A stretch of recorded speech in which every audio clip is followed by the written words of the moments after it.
So we've got an update on The Legend of Zelda Ocarina of Time remake for the Nintendo Switch 2, and some stuff people are saying. I kind of waited to talk about this and the whole pricing situation from a third-party outlet because I wanted to see what people were saying first and foremost, but now that I've gotten an idea of the reaction to it, I want to talk about how this doesn't really prove anything, it doesn't mean anything, and we absolutely have to wait and see for what's going on because I'm pretty sure Nintendo's going to have a very big presentation for The Legend of Zelda Ocarina of Time where we're going to get the real details on this game, see what it's about, and see the differences between that and what it was before on the Nintendo 64. So we have to talk about that and a bit more. But before we continue, we are giving away a Nintendo Switch 2 at 140,000 subscribers or on September 1st, whichever comes first. Subscribe, like, comment. The winner will be chosen at random and it's a worldwide giveaway. Thanks, peeps. Okay, let's get into it here. So over on Twitter, there's this post. I'm going to read off one person who talked about this, and it's using the Grok translation, so it might not be one-to-one, but the gist of what they're saying is right here. So they say that the price of Ocarina is 50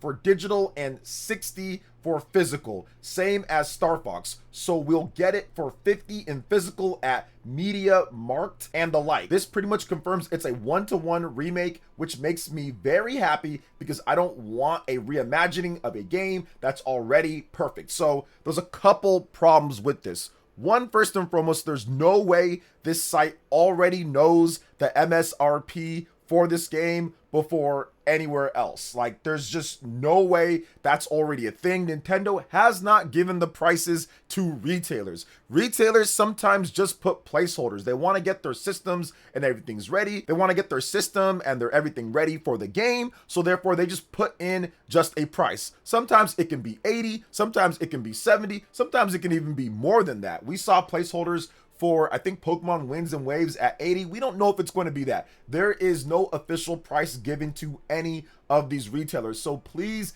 keep that in mind when you're looking at that. There's very few times when we get a retailer leak listing and the price is accurate unless we know it's going to be like a current game that's already, like, let's just say like a sequel or something that's already been announced that we know the pricing structure. With Nintendo being a variable pricing structure, there's no way to know that it's already one price or another. They're just putting something. Another thing, it doesn't confirm that it's a one-to-one remake based off of the pricing of that. There's a multitude of reasons why a game can be priced one way or another. There's not any type of thing just because Star Fox was one thing that means this is going to be one thing. And on top of that, it says that it's $60 on the physical version of the game. So did they already build in the discount or not? Because some places like Amazon and Walmart already do build in that. So there's way too many problems. This could be a 60-70 game. That could be the thing here. The MSRP could be something that they're matching for digital, which we've seen from Amazon and Walmart. So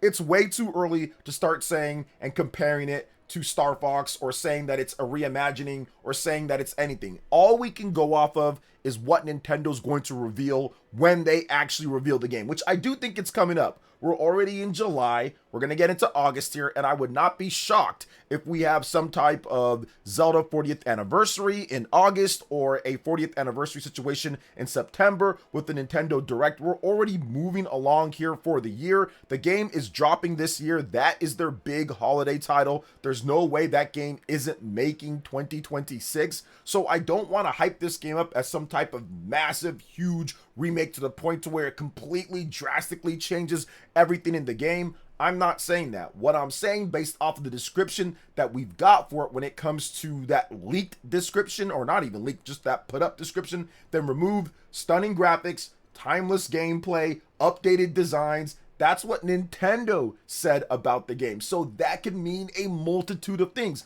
Updated designs could mean that they changed up a lot of the design of the game, that they've changed up a number of things with it. Timeless gameplay could mean, okay, you know, the whole get an item, go into the dungeon, or go into the dungeon, get an item, use that item to solve different puzzles, and then use that item to also beat the boss, and then you conquer that. There's backtracking. Like, that's the type of stuff that you see in Zelda games. That's the timeless gameplay that they're talking about that so many other games have emulated after Ocarina of Time back in the late 90s. So that's what we actually know about it. And we know the game's going to look really good too. So that doesn't mean it's going to be exactly like Star Fox. This doesn't mean that it's going to be the price that it says here. This doesn't really mean anything at this point. And I saw a number of people quoting this and talking about it and already making it to say, oh, well, it's going to be this or it's going to be this.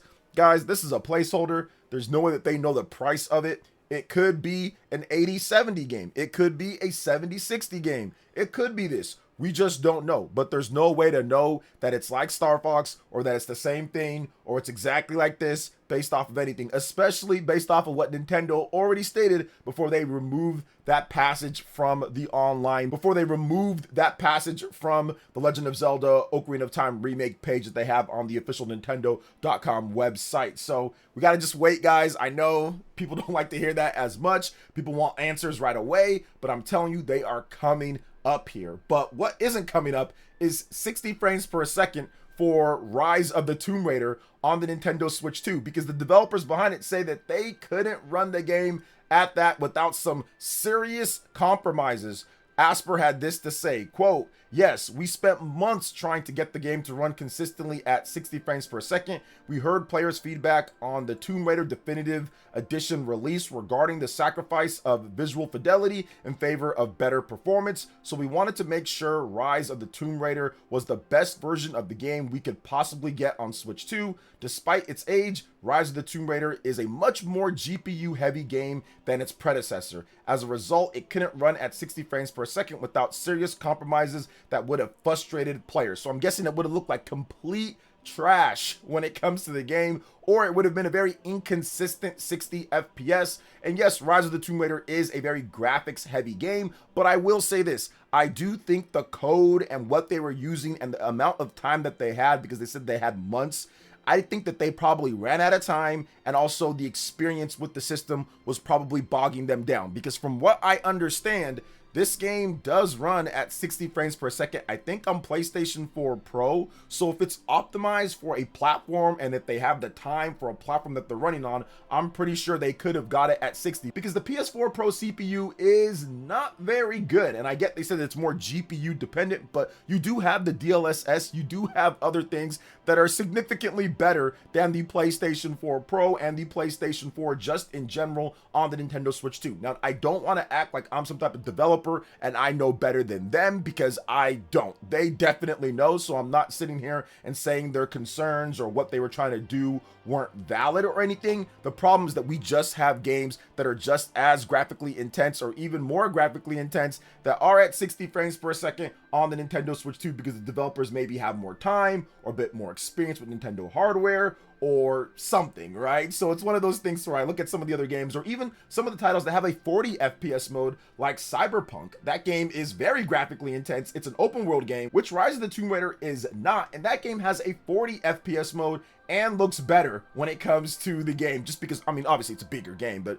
Tomb Raider looks great. But you guys understand what I'm trying to say when it comes to the hit to the GPU and the CPU. Cyberpunk is crazy, but that game was kind of rebuilt. It was kind of made specifically for the Nintendo Switch 2 when it comes to porting it over. It wasn't just a simple port of the game. So I think that's the difference between Rise of the Tomb Raider and a Cyberpunk that was able to get what they were doing there. So I think that's a situation when it comes to that, because once again, we do also have current generation games like Pragmata and stuff that do target 60 FPS. We also have Resident Evil Requiem, once again, current generation game that looks incredible, that also targets 60 FPS. So I'm thinking it's more of a time and it's a experience thing more so than anything. But once again, it is what it is. Tomb Raider plays okay at 30 FPS. I think even if you play it backwards compatible, like on the Xbox Series, I think it still runs at 30 FPS on there. Don't quote me on that one, but I think that it's very rare for all the systems to play it at that. But I do think that it's 60 FPS, I think, on PS4 Pro. But once again, you guys can let me know in the comment section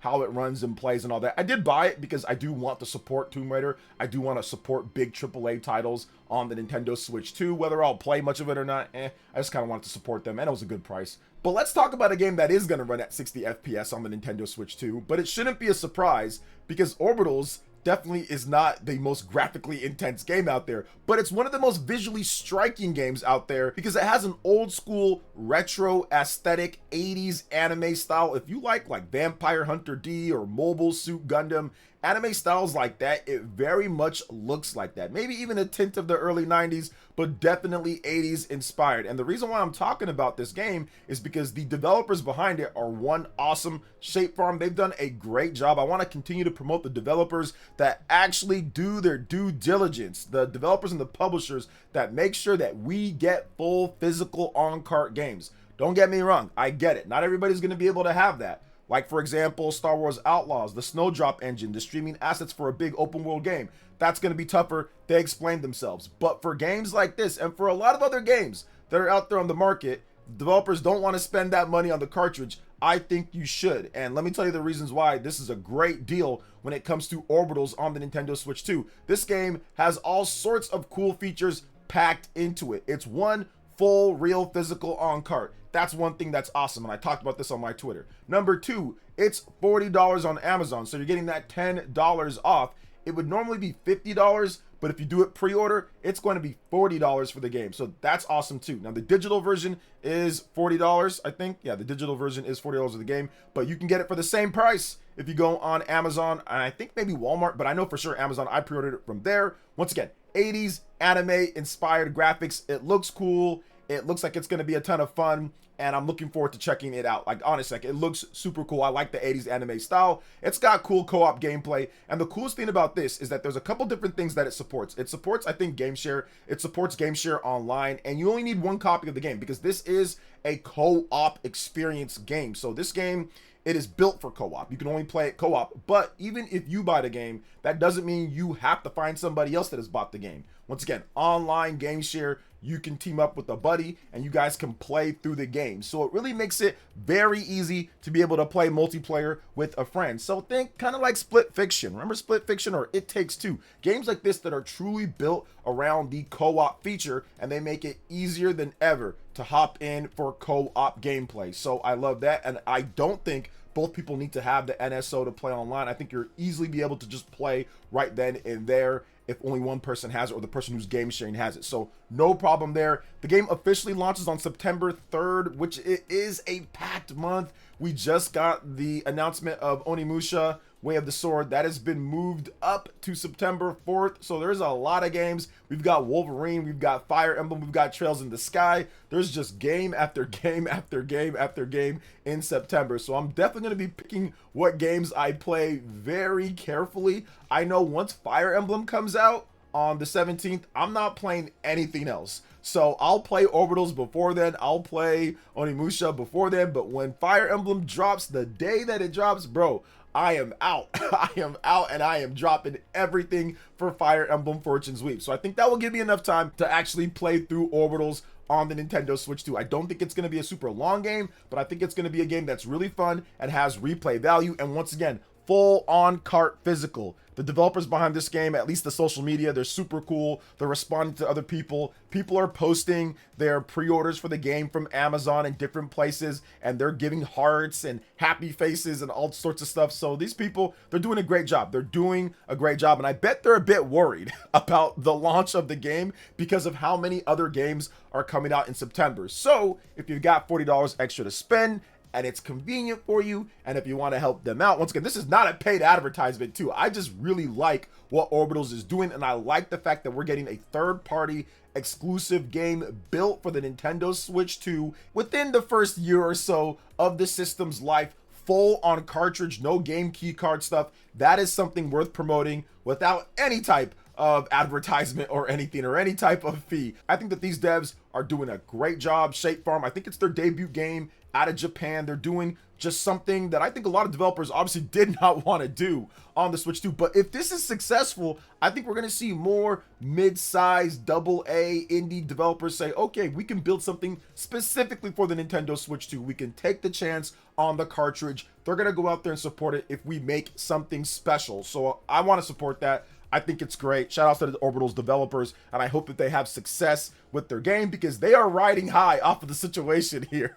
They said, who's going to be grabbing one of these on September 3rd? And they have the disc, the floppy disk, and they have the hand. And I think they were trying to kind of play off of what the Oblivion developers were doing. I've been looking for you. Do you have it? By the 9. Excellent work. I knew I could count on you.